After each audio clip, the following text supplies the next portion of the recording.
Welcome to Impetus Workload Transformation Assessment Demo, Transformation Recommendations.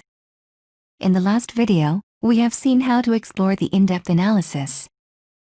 This provides a summary of key resource utilization and complexity metrics for the queries that are recommended for transformation to modern data platform.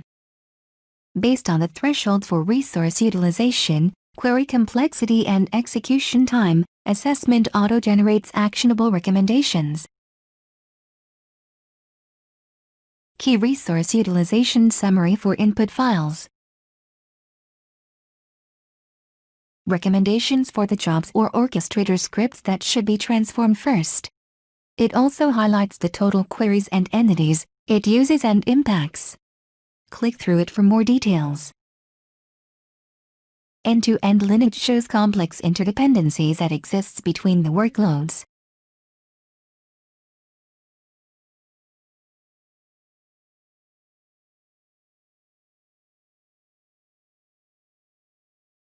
This shows schema optimization recommendations for the target that includes partitioning, clustering and number of buckets, and much more.